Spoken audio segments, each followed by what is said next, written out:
Hello and welcome to Newsmakers for this Tuesday, October 1st, 2024.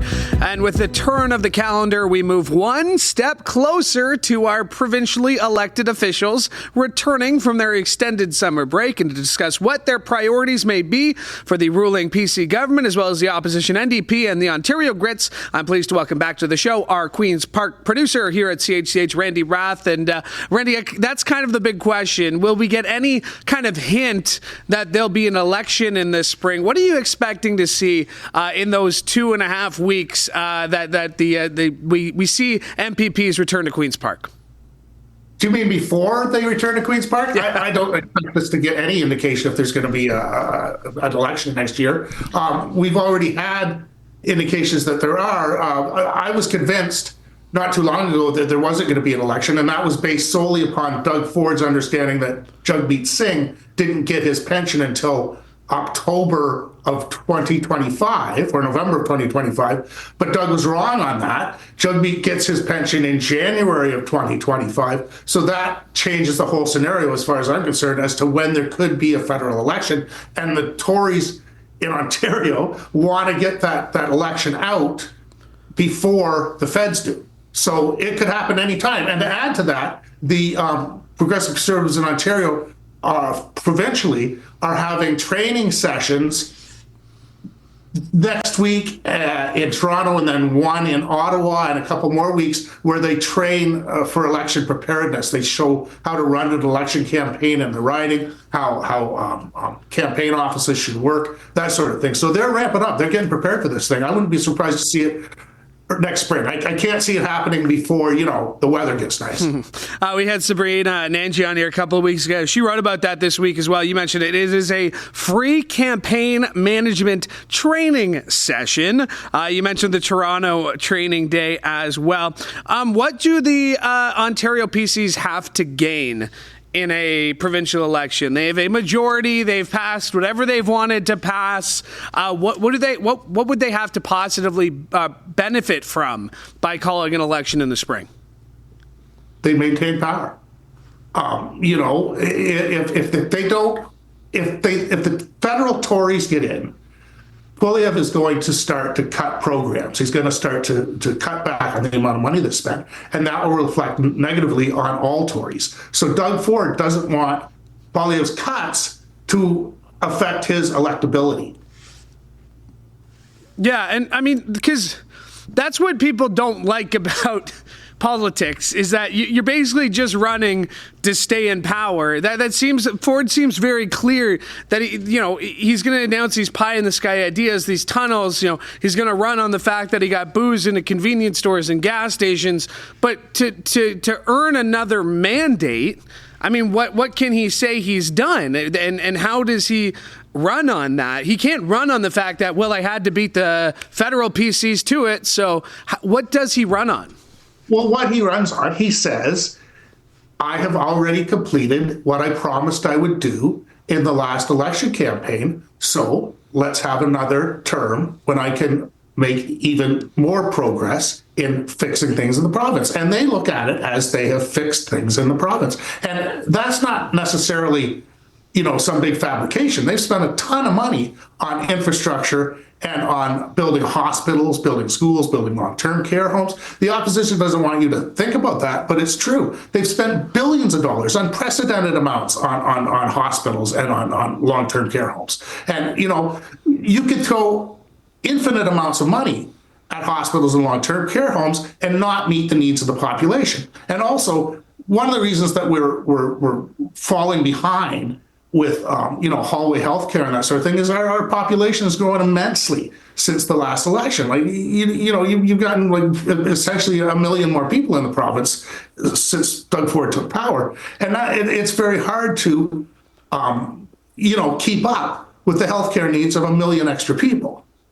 There's one thing I've been impressed by this PC government, and it's their ability to stay on message. And sometimes it's a very, I don't want to say fabricated message, but when you see the same MPPs copy and paste the exact same tweets at the exact same time, it's hard to blame them for being on message. But how well have the PCs been at that, and what is the secret to that?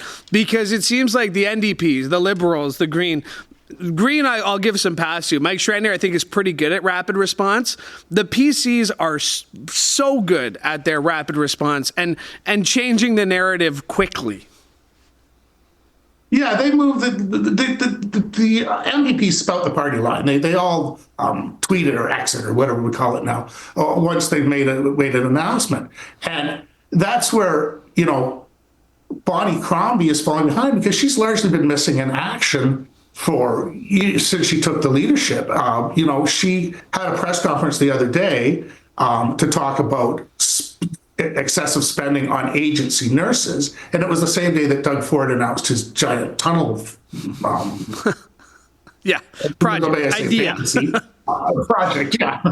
And she didn't respond to questions of the day that were coming up. Like she said, this tunnel is a thing to distract from people not having doctors and that sort of thing. But when she was asked about what do you think about Doug Ford wanting to eliminate bike lanes, she said, I'm not here to talk about that.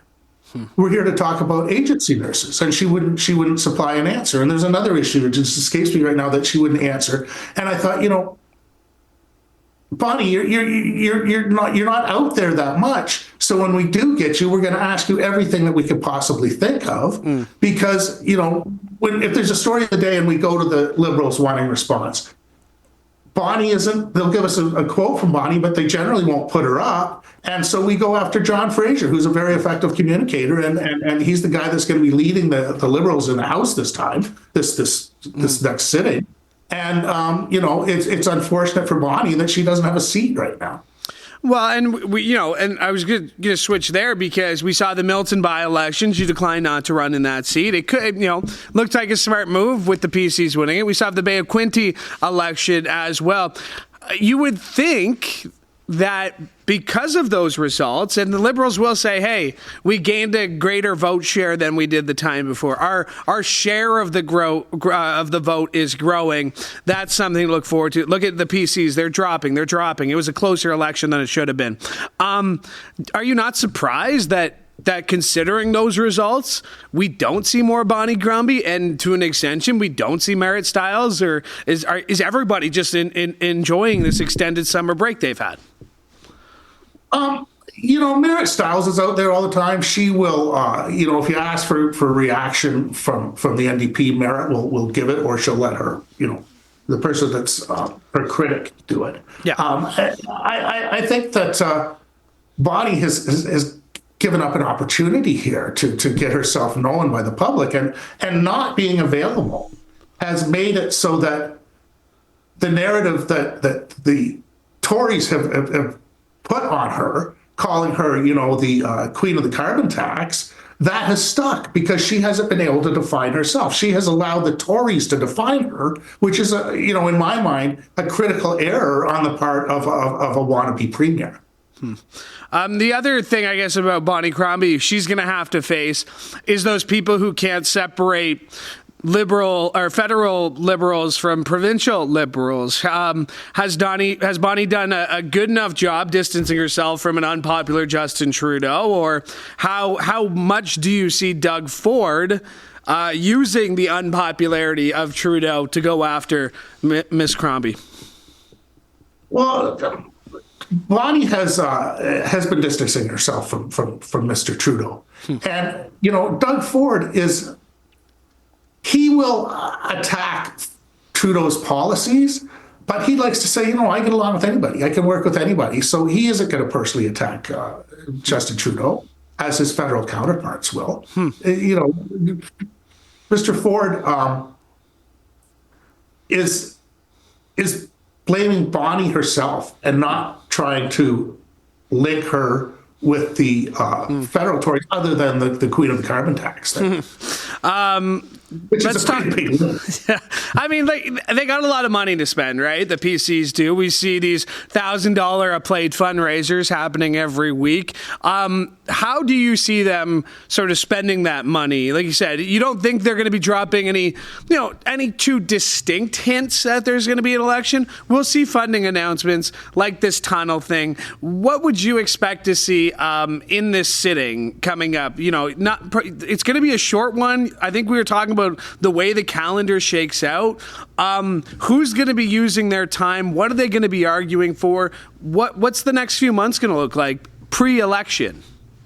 Well, let's just go over what the sitting is going to look like. They're going to go in for 3 weeks, starting on the 21st of October. After 3 weeks, they take a week off. Then they're back for 4 weeks, and then they're off until the end of next February. So it's going to be a very short, very eventful sitting. They're going to try and make the theme of the sitting that they're building. We're getting things done, we're building. So you're going to see a lot of infrastructure announcements. You're going to see them, getting shovels in the ground, starting to build everything that you can think of. And there's going to be 4 main bills put into this.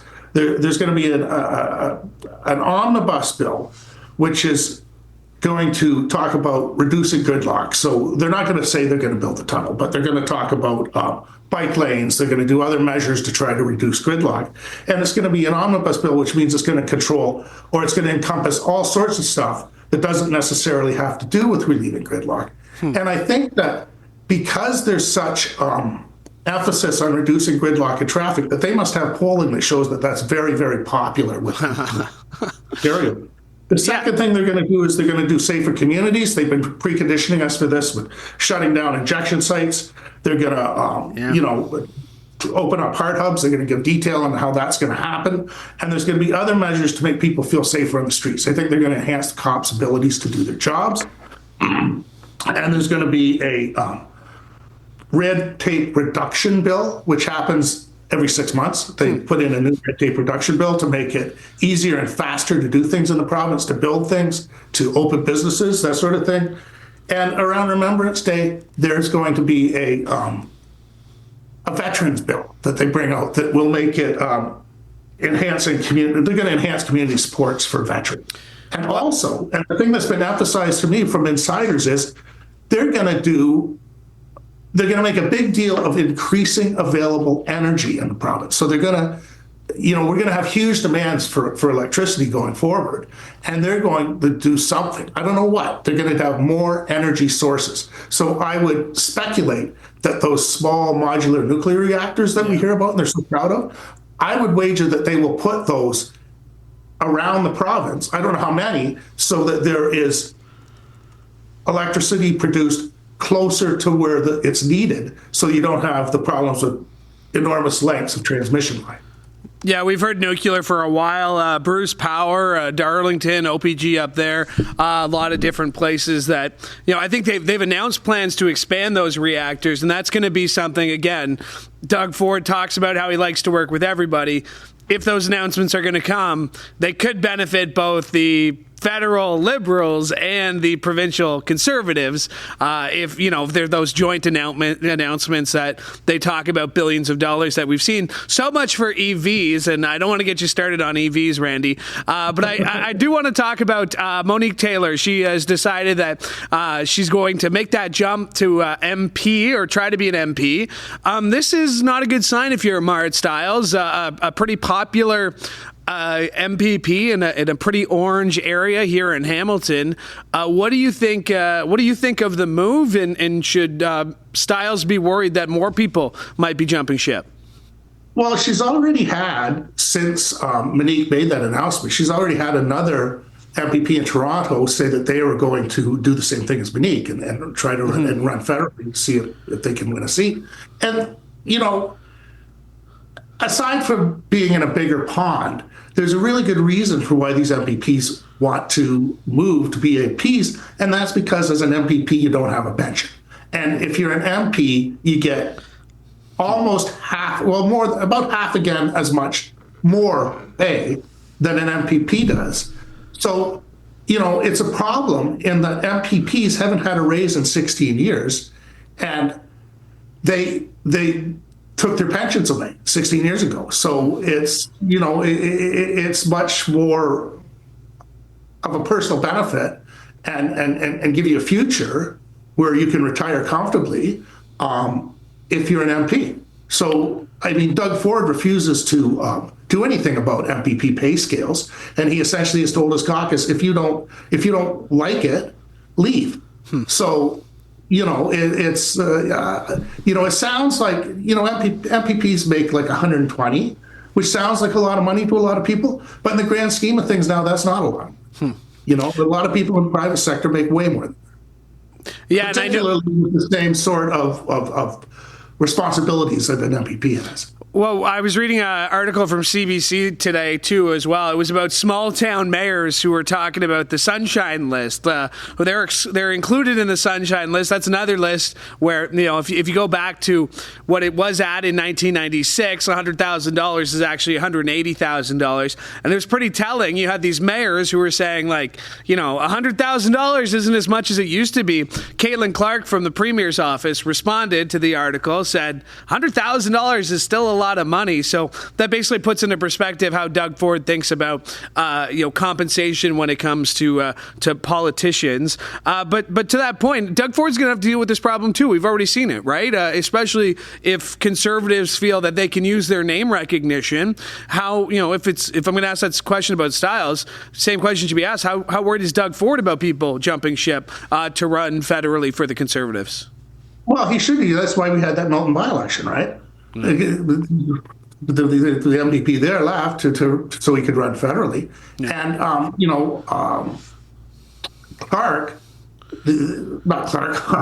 Todd Smith left because he got a job in the energy sector and he made a lot more money. And he basically said that, he said that to his local newspaper. Well, the reason I left is because I want to look after myself. I'm getting older and I need a pension. So, and I need to make money now. So a lot of these guys, even though Steve was making a lot of money because Todd was making a lot of money because he was a cabinet minister and he had, his pay upgraded, it still wasn't anywhere near what a guy could make in the private sector that has the same skill set. And we know there are more cabinet ministers in this government than there have been in any other government before. And as you were mentioning energy, I thought Lecce and Oosterhoff, and I'm sure there'll be some announcements from those two gentlemen in the coming months. But what else do you expect? I mean, we mentioned that big tunnel. What was your initial reaction? You've been to a bunch of Ford pressers. You've watched them live. You've probably seen more back and forth with Ford and reporters than just about anybody, or even premiers and anybody. What did you make of that announcement, the tunnel? I just sort of went, what? It's the biggest infrastructure project that essentially there's ever been.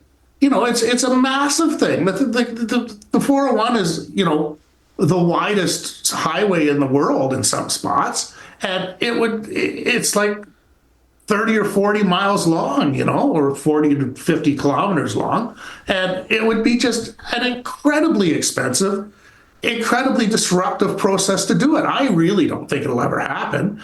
And, I don't understand why they aren't just buying back the 407, although Ford did on a radio show the other day say that the reason they aren't going after the 407 and expanding it that way, expanding traffic capacity that way, is that in 25 years, all of the 400 series highways, including the 407, are going to be absolutely at capacity, and commute times, travel times on them will be double what they are now. So he figures we need more roadways. He's just got to add more roads and do it forever. It doesn't seem like a logical thing, but as I say, they must have polling that shows people really like their roads. What sort of vulnerabilities is Ford facing? I read somewhere today, there might be a possible lawsuit when it comes to the LRT and Metrolinx and Eglinton and all that kind of stuff. What other liabilities is Doug Ford kind of bracing for, hiding from? What would you be looking for in the next few months here that could possibly trip him up? Well, if somebody gets charged with this RCMP investigation in the Greenbelt, that's the big one. And this Metrolinx thing, it's the company that they're suing Metrolinx, not the government. Okay. And Metrolinx, I think it's not unfair to say that they have a real problem in completing projects. Like, they've been working on the Eglinton Crosstown it's like 8 years or a decade late, something like that. Yeah. The other subway line, it should have been done a couple of years ago.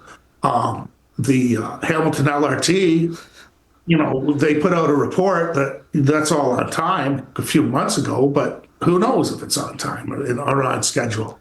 They seem to be incapable of doing anything, and they have really heavy numbers of people in their organization. Their PR department is totally overinflated. They've got like a couple of 100 people or 100 people working in their PR department. So it's like, I don't understand why they keep giving the guy that's the CEO at Metrolinx raises when he doesn't seem to complete any projects. Yeah, I think that number definitely came into my head because I think it grew like 400%. I'll double check those facts, but he's making well over. Speaking of the Sunshine List, you can look it up yourself. But the years it's jumped to how much he's making now. I think it's almost $750,000, which is a lot of money for a lot of projects that have gone over budget. And you mentioned the Eglinton LRT will be 15 years this coming up. So it's been a very long time. Randy, always appreciate your insights. I know, you can't wait for everybody to get back to Queen's Park. So I appreciate you making a few minutes. I really can't. It's going to be fast and furious, and for some reason I find it amusing. The other night, it was a Saturday night, and I watched Bonnie Crombie's speech at the Liberal convention in London. So, there's something not quite right there. All right. Well, you've been doing it so long, you gotta love it now, eh? Really, Randy, really appreciate you making the time today. Thank you, my friend. You take care, Louie. Good talking to you. Yeah, absolutely. My thanks to Randy Rath for joining me today, our CHCH Queen's Park producer. Always appreciate his insights, and you can catch all his hard work on the evening news, in which he puts together great stuff from Queen's Park for us here on CHCH. All right, I want to thank you for listening, because we could not do the show without your support. So, hey, while you listened, maybe you liked it, subscribe, so you never miss an episode of this show or any of the other great shows we have for you, including Sportsline with Bubba O'Neill, and as well as the CHCH Morning Live podcast, which is a recap of the first half hour of news. So if you're on the go, you get Morning Live on the go. It's great. CHCH.com/podcast, or if you're watching, you can scan the QR code that is on your screen. I want to thank Mike Corsten for directing today's episode. And one more time, thank you for listening. Could not do the show without your support. From all of us here at CHCH, I'm Louie Butko. Have a great day.